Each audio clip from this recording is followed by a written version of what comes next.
very much. My name is Mike Kroll. I'm responsible for international security operations here at the United Nations. Thank you for your introductory speech, which I found inspirational on many levels. Little nagging doubt.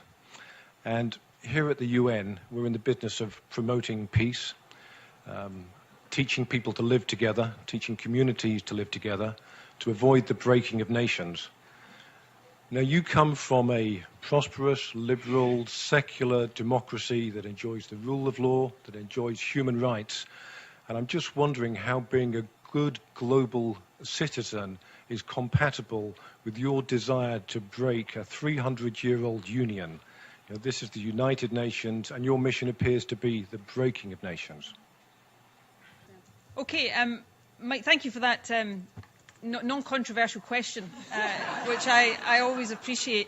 Look, my mission is not to break anything. You know, Scotland is a nation that is a recognised nation. For 300 years we have been in a union with other parts of the United Kingdom. I want Scotland to be independent, not from any insular or separatist motivation, but because I believe that countries should govern themselves.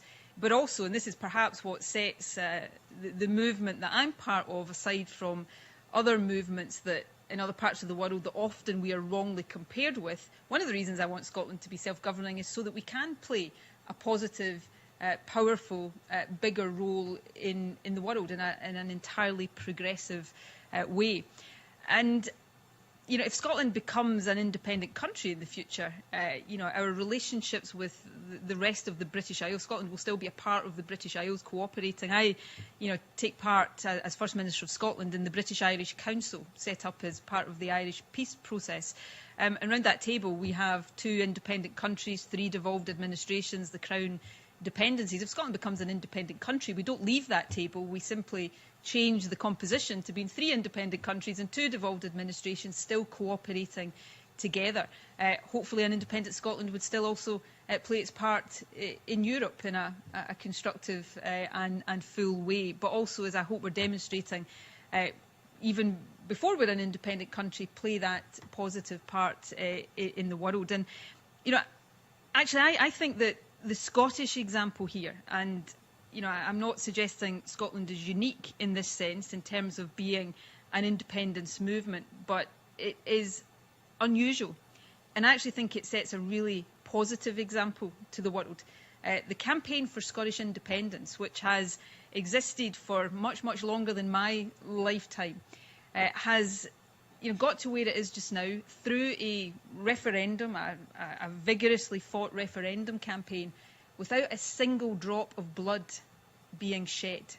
It is an entirely peaceful and progressive movement. And actually I think that is an example to set to the world in terms of how constitutional differences can be debated and settled in an entirely peaceful way. So I am a nationalist, not in the sense that is often ascribed to the word nationalist. I believe in countries governing themselves to make the best of what they've got, but also so that they can be better internationalists as a result. And I suppose in the United Kingdom context just now, one of the things that is the biggest risk to Scotland's internationalism is a Brexit process that we don't want to be part of.